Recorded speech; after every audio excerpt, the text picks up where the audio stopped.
ऐसे है, दिक्कत की बात बोलते हैं ना। दिक्कत तो हमारे गुरु पंचवें पातशाह को भी थी, जो है तत्ती तभी पर बैठ गया था तभी। दिक्कत तो माता गुजर कौर को भी थी, जब साहिबजादा सूबा सरहंद ने ठंडे किले दे विच बंद कर दिया। हम तो उनके वारस हैं, उनको पता है। फिर हम किसान हैं, फिर पहले नंबर हम फौज वाले हैं। फौज में तो देखो 2-2 दिन हमने खाना भी नहीं खाया। जंग में 71 की लड़ाई में हम समझौड़ियों में थे। हमारे देश के लिए परवाह नहीं किया हमारे जान की। जब हवाई जहाज आ रहे थे, आपको भी मालूम है, आप पत्रकार हैं, जब पाकिस्तान ने बोला था ना भाई हम दिल्ली जाके ब्रेकफास्ट करेंगे, डिवीजन टैंक आ रहे थे समझौड़ियाँ जम्मू सेक्टर में। उस टाइम हम सीओ हमारा मरहट्टा था महाराष्ट्र का, हमारे को बोलता विड्रो कर, जो पीछे बल चले जाओ, यहाँ जहाज आएंगे बम छिटेंगे। जब हमने उसे सिखों की रेजिमेंट थी, हम बोला मर जाएंगे पीछे नहीं हटेंगे, जान दे देंगे पर देश के लिए पीछे नहीं हटेंगे। क्यों हमने सौं चक्की हुई है गुरु की, क्यों देश के लिए मरना, देश के लिए जीवना। उस टाइम लाल बहादुर शास्त्री ने नारा मारिया था भी जय जवान जय किसान। तो देखो आप फौज में कब से कब तक थे? हम फौज में सन 63 में भर्ती हुए थे। अच्छा। सन और 78 में हम पेंशन आए हैं। तो 63 से लेकर 78 तक रहे, तो लगभग 15 साल फौज हाँ, में रहे। 71 की लड़ाई हम साड़ी समझौड़ियाँ जम्मू सेक्टर में, सांबा ठाणा। 71 की लड़ाई जो लड़ी है ना हमने, और 65 की लड़ाई में भी थे आप? 65 की में हम उधर थे बंगाल में, जब बांग्लादेश बना है। ओ, तो 65 की लड़ाई में भी आपने हिस्सा लिया और 71 की लड़ाई में हाँ भी हाँ, हिस्सा लिया। सन 63 में हुआ एक जंग चीन के साथ नेहरू पत्थर पर सिखम में। उस टाइम भी 14 दिन जंग लगा था, पर वो ब्रस्ट काट नहीं थी होया। तो ये बताओ कि आप तो फौज में रहे हो और जाहिर है देश की सेवा की है। क्या शुभ नाम है और कहाँ से हो आप? हाँ? कहाँ से हो, किस जिले से? हम संगरूर। संगरूर से। क्या शुभ नाम है आपका? सुखदेव सिंह। सुखदेव सिंह जी फौज में रहे और 71 और 65 की लड़ाई में हिस्सा लिया है इन्होंने। दोनों लड़ाई पाकिस्तान से हुई थी और आज इन्हीं किसानों को जब ये कहा जाता है इनके पीछे चीन और पाकिस्तान है, और इसमें वो किसान है जिन्होंने पाकिस्तान के सामने जब भारतीय सेना खड़ी थी और जब पाकिस्तान को घुटने के बल पर जमीन पर लौटने के लिए भारतीय सेना ने मजबूर किया था, उस फौज में थे। उस टाइम में हमने लोग जब आ रहे थे पाकिस्तान के टैंक, वहाँ दलदल है। ये कहाँ की बात कर? ये हम समझौड़ियाँ जम्मू सेक्टर के पास गुलाबा छप्पड़, पाकिस्तान में अभी वो ठाणा हमारा है। उस टाइम में उधर दलदल है, इधर भी दलदल। टैंक नंगने थे पाकिस्तान के पुल के ऊपर दी, जब पुल के ऊपर दी नंगने थे, हमारा सीओ बोल रहा है हम पीछे चले जाएंगे। हमारा सरदारों का झुंड था पूरे का पूरा, बोलते इधर ही मर जाएंगे। 39 मीडियम था, जो जिसका 85 पाउंड का गोला है, 32 किलोमीटर पर जाके गोला गिरता है। जब उनके हमारे जहाज आए ना, उन्होंने जहाजा ने हमारे ऊपर ब्रस्ट मारना शुरू कर दिया। जो हमारी गाड़ी है ना, उसमें पीला बुंट होता है, ये हिंदुस्तान की फौज है। उन्होंने फिर सतवारी जाके जहाज तारे, फिर हमारी यूनिट में आके देखा भी हम थोड़े ऊपर था बंब फेंकने थे, तो इस इधर मर जाते।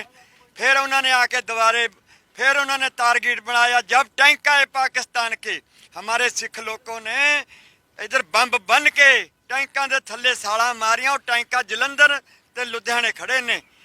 क्यों सिखा नू अतवादी बोलना, बखवादी बोलना? क्यों? हम तो देखो सारे किसान हैं, पहले हम फौज में नौकरी किया, 3 लड़ाइयों में हिस्सा ला, परवाह नहीं की अपनी जान दी, हिंदुस्तान के लिए जान की बाजी लगा दिया।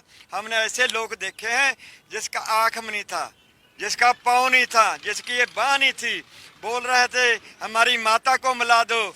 हम उसको माता क्या, हम उनको पानी में नहीं पिला सके। क्यों? हम देश के पाकिस्तान आ रहा है, दुश्मन आ रहा है, उनको सामने का, हम पाकिस्तान के दुश्मन को सामने हम देश के लिए बाजी लगा दिया। अभी वो सन 78 तो लेके अब खेती बाड़ी कर रहा है। खेती बाड़ी में लाल बहादुर शास्त्री ने कहा था जय जवान जय किसान। जवान आज बॉर्डर से राखी कर रहा है। पता आपको मालूम है, हम तंगधार में रहा है पाकिस्तान एरिए में, जहाँ श्रीनगर बढ़ता तो कुपवाड़ा, अच्छा यहाँ बढ़ता है बारामूला, बारामूला से आगे नया गांव, बहुत बड़ा है एरिया। 5 फुट बर्फ पड़ती है रातों रात। हम रस्से से सांस चढ़ते थे तहाँ जरा कुल्ली किस था ना, रेजिमेंट में थे आप? हैं? किस रेजिमेंट में? हम 39 मीडियम में। तो देखिए ये 71 की लड़ाई और 65 की लड़ाई में हिस्सा लिया और उसी समय का जिक्र कर रहे हैं कि जब इनके रेजिमेंट के जवानों को जब दुश्मनों की गोलियां लगी थी, जख्मी थे और सामने दुश्मन था, और वो जो जवान थे भारतीय सेना के जांबाज, इनके सामने, ऐसे लोगों के सामने चुनौती थी कि उनकी फिक्र करें या दुश्मनों से मुकाबला करें, और उसी का जिक्र करते हुए ये जब फिर आए हमारे पास कराजा है, रशियन कराज, वहाँ भी पाकिस्तान के गरेले आ बड़े। रात को उन्होंने हमारी कराजों पर हमला कर दिया, क्योंकि हम बैगल लाइन में होते हैं। जो हमारे गन्नर होते हैं आगे होते हैं 1 किलोमीटर, जो तोपें होती हैं ना वो आगे होती हैं, हम पीछे। उस टाइम हमारे 13 जवान शहीद करते उन्होंने। 13 जवान कराजा दे विच बैठे थे, वो शहीद हो गए। चलो उदू मगर हम पेंशन आ गए। उदू मगर हमने वो लड़ फड़ा लाल बहादुर शास्त्री वाला भी, जय जवान जय किसान। उदो फौज की सेवा किया, तो अभी हम हिंदुस्तान का पेट भर रहे हैं। मेरे को याद है जब हम 64 में थे, नेफा एरिए में नेहरू गुजरा उस टाइम में, सन 64 में। हाँ। नेहरू उस टाइम शरीर छोड़ गया था। उधर हमारे को बोलते थे 1 दिन का व्रत रखो, क्यों वहाँ हिंदुस्तान के अनाज नहीं था। मारो अमरीकन कणक आती थी, मसीकन कणक। वो जो कणक था ना वो खाधी नहीं जाती, रोटी पकाना वो आगे नहीं थी जाती गल में, माड़ा अनाज था। किसानों ने क्या किया, पूरी हिम्मत के साथ। हम लोग तो यार अच्छा खाना खाते थे, चंगी रोटी खाते थे, बहुत बढ़िया पोजीशन थी साडी किसानां दी। किसे तो कर्जा नहीं थी देना, ना साडे को ट्रैक्टर, ना साडे को कोई होर चीज़। खूब चलना, खड़े हकने, खड़े पता जो गेहूं को काटते हैं उसको गाते हैं। हम तो करोड़ों लखापति थे उस टाइम में। जब से हरी क्रांति आई है, बोलते हमको मीट चाहिए, मीट पैदा कर दिया। बोलते हमको मच्छी चाहिए, मच्छी पैदा कर दिया। फिर बोलते हमारे को अंगूर चाहिए, अंगूर भी पैदा कर दिया। फिर बोलते कीनू चाहिए, वो भी पैदा कर दिया। फिर बोलते चिट्टा दूध चाहिए, दूध भी पैदा कर दिया। फिर किसान तो गरीब हो गया ना। अभी मोदी बोलता हम तो हमारे को दुगना रेट देना है। अरे भाई हमारे को तो दुगना रेट क्या देगा, जो खा रहे हैं हमारे पास तो वही बहुत है। दुगना रेट तो हमको चाहिए नहीं। हमको भी मालूम है भी हमारा दुगना रेट कैसे देगा। हम लोग मानते हैं सन 67 को लागू मन के अब दियां जिनसां दे भाव, पता है जिनसां दे भाव उस टाइम 76 रुपये क्विंटल कणक बिक रहा था। 76 बेच के 9 टोलियां डीजल दियां आउंदियां सीगियां, 9 टोलियां डीजल दियां। अज हमारी कणक गेहूं बिकता 1800 रुपये क्विंटल, पर तेल 20 लीटर वो 1 क्विंटल ना 9 क्विंटल ढोली भरती थी, अभी 1 भरती है। किसान कहाँ जाए।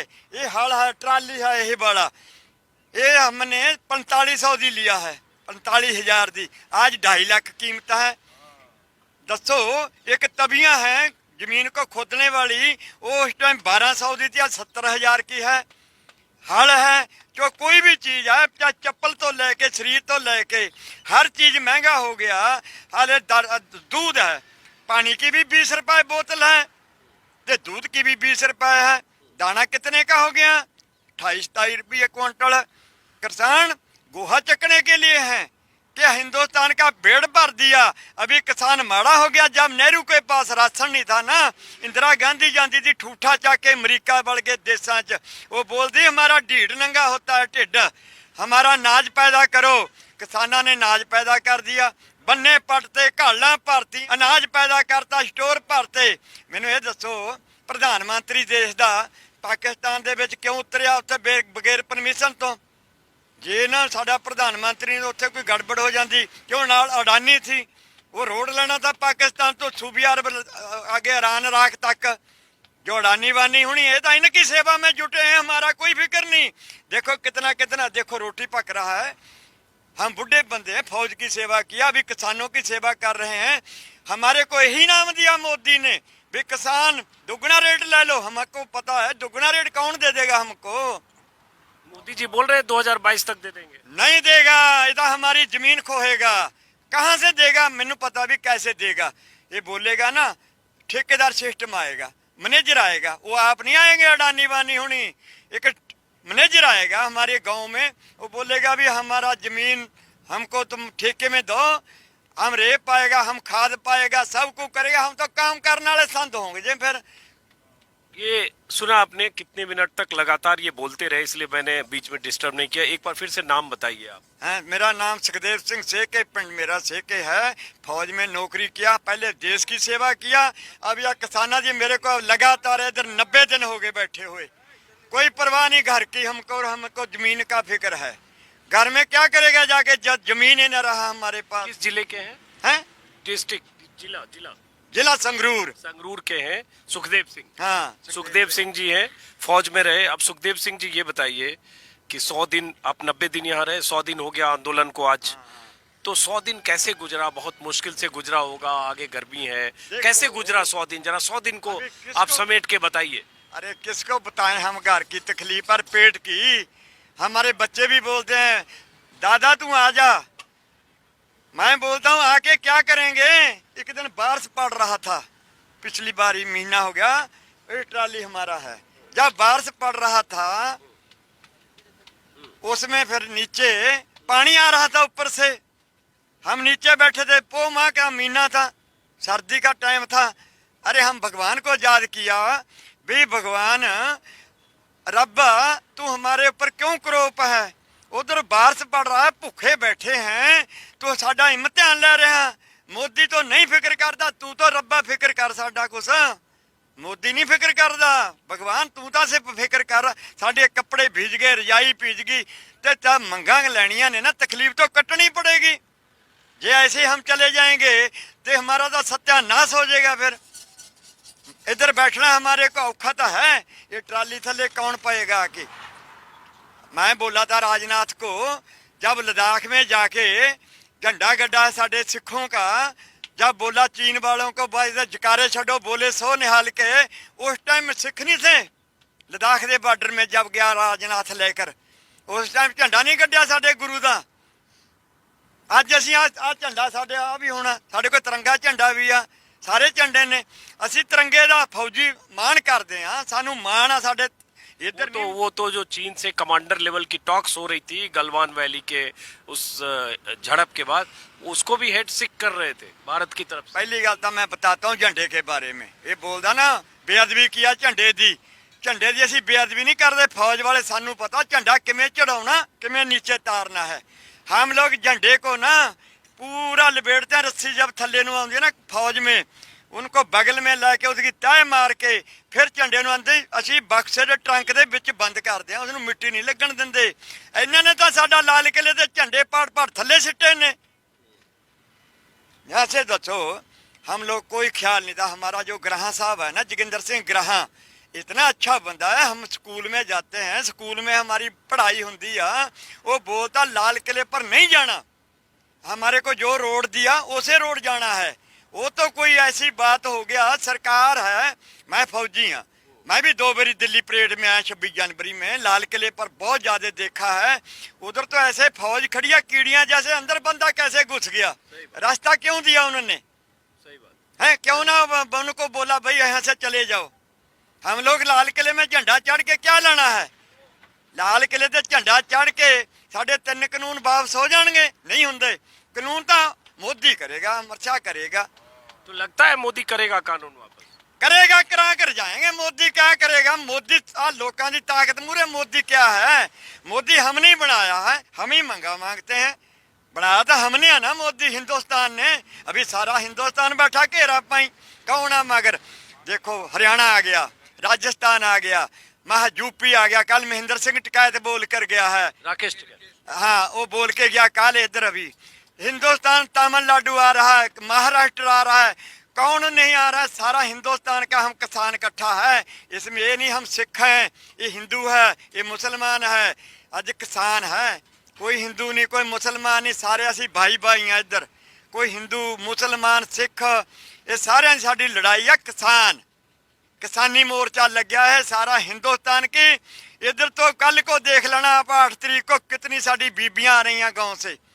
वो किस लिए आ रही हैं? अपने बच्चों के लिए, अपनी जमीन बचाने वास्ते। साड़ी माँ ही ना रही तो हम क्या करेगा? सही बात। हमारे पुत्र हैं, छोकरे हैं हमारे, अभी माँ हैं। मेरी पास जितनी जमीन है ना, मेरे नाव में है। हम अपने बच्चों को नहीं जब अब तक जमीन दिया, उनको कैसे दे देगा अडानी होना को। एक तो किसान है ना, जो इतनी बट बढ़ लेना हम, वो तो गर्दन बढ़ देते हैं हम लोग का। इतनी इतनी गर्दन, जब हमारी कोई गांव वाला ना बट बढ़ ले तो उसको भी हम तो लत बढ़ देते हैं, तो अडानी होनी कैसे आ जाएंगे हमारी जमीन में। बहुत बहुत शुक्रिया। और मैंने लगातार इनको सुना, और ऐसे भी सही बात है, लाल बहादुर शास्त्री के नारे का जिक्र करते हैं, जय जवान जय किसान।